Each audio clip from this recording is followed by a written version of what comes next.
Follow your passion is the worst advice because most of us don't even know what we're passionate about.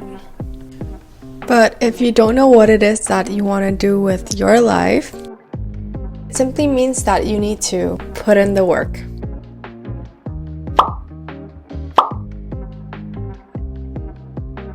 Besties, hello. Welcome back to Joyful Encounters. My name is Joy and I like to make videos where I reflect on my feelings and in my 20s. And this is the first video out of a 3-part series of how to figure out your 20s if you're feeling lost in life. Yeah, so please like and subscribe if this is something that interests you.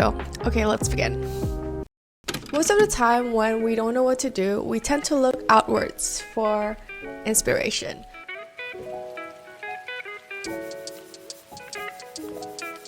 Whether it's by reading an autobiography, looking at what other people are doing, going on social media, listening to a podcast, or even going on YouTube to look for inspiration. Here's something I realized over the years. Most of the time, we actually know what we want to do with our lives. Like deep down, like way deep down, we have a vague sense of what we like to do or want to do, but usually we're either in denial about it because we feel like it's not potentially financially lucrative or a socially acceptable answer, or we haven't had enough time to reflect on what we actually want to do, or in some cases, we just haven't fully realized it yet. Or in my case, in the past, I used to not have the courage to try that thing. Here are some questions I want you to ask yourself to maybe help get that answer out of you, because most of the time when we're looking outwards, what we actually need to do is to look inwards, and you'd be surprised.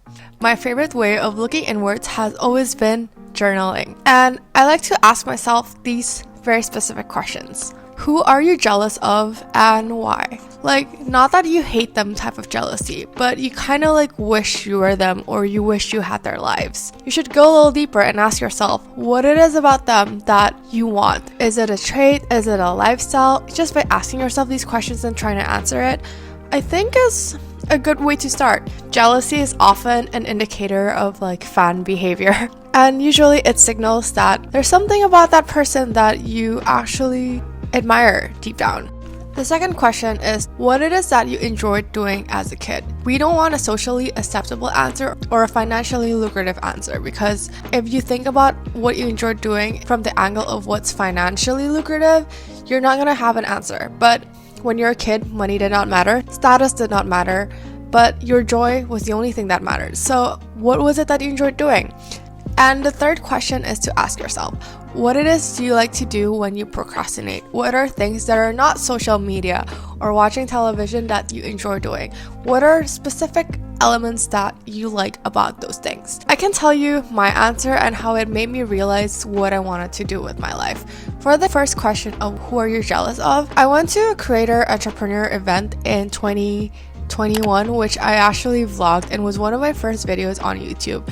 And during that event, I felt very jealous. There were creator entrepreneurs like Leah Yu, Rachel Lim. They're all creators and they share their lives, but they also have built these incredible businesses, and I found that I was really jealous of them. Jealous because I wish I had the courage to do that, and when I realized what I was feeling, that was when I realized that I actually wanted something different for my life. The second question of what are some things you enjoyed doing as a kid? I always liked writing and I always liked reflecting. I remember being 12 and gravitating towards The Chicken Soup for the Soul, the book. I would say that book is the founding father of all self-help books. And that was what I gravitated towards because I've always enjoyed reflecting. And I think when I made peace with that was like something that came to me more naturally. And even though technically reflecting is not in itself a financially lucrative thing, I think it's something that I wanted to be doing more of and be more intentional about it, because it's something that brings me joy and it's something that helps me. And when I'm joyful, I believe that I'm able to produce better work. And so I never feel like reflecting on my life is a waste of time. Maybe one day I'll be able to even write my own book, But who knows? But the point is to find out what it is that you like doing as a kid. And the list is probably long. For me, it wasn't just reflecting. I love interacting with people. I love a good challenge. And these are things that I'm looking for as I'm trying to transition into the next phase of my life.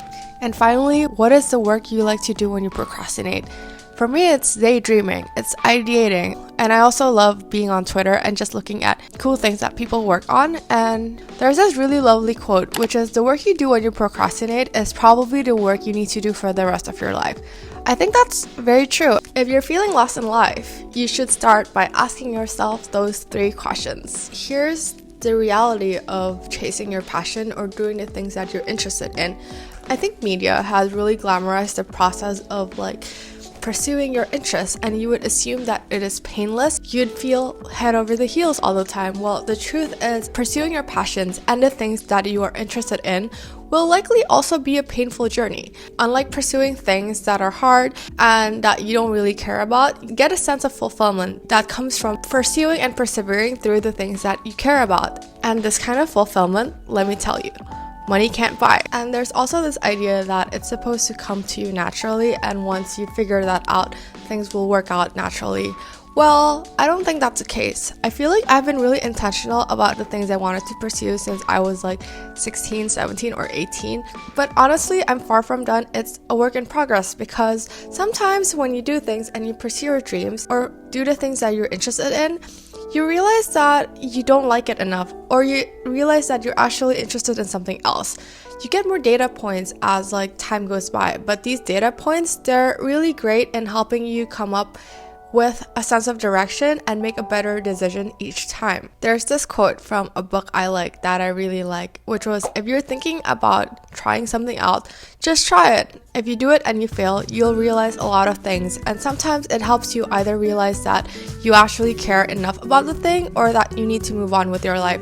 Either way, it's better than indecision and better than not trying. What happens when you don't try, you think you like something based off of speculation, based off of these ideas that you have about the thing. And usually when it comes to interests and passions, what you think something is versus what it actually is can be completely different things. So the lesson here is to just do it. Did you know that I made TikTok videos for over a year in 2022, and my videos were not very good, but after a year of doing it, posting every single day, I realized that I felt like a hamster in a wheel, and I didn't like the way that I had to come up with ideas, and I did not like the editing style, and I just did not enjoy it. Versus, I've been on YouTube for over a year, and I've seen similar-ish, if not worse, growth than when I was on TikTok. However, I realized that even after a year of doing it every single week, I actually grew to like it a lot more, and that's why I'm still continuing to put out videos.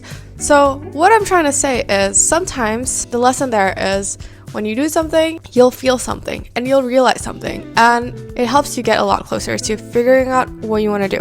A lot of life is trial and error. You make progress when you try, and even if you fail, you learn something.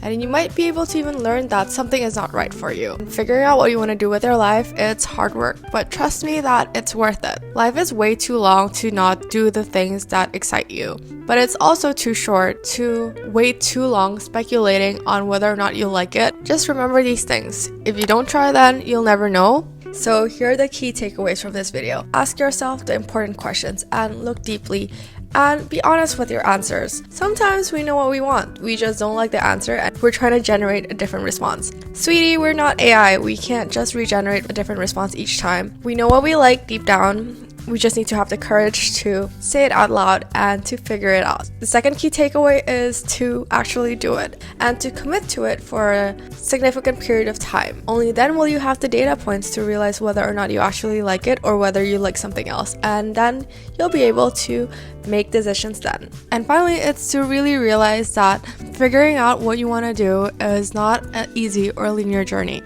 You still have to take action, even if it's not easy. Very few of us figure out what we want to do for the rest of our lives at a really young age. For the rest of us, it's just a series of trial and error. You know what they say? To live a happy life, you need someone to love and to love what you do. I've had people tell me that they have sort of resigned to the fact that they will just find joy in their hobbies and that their work will not bring them joy.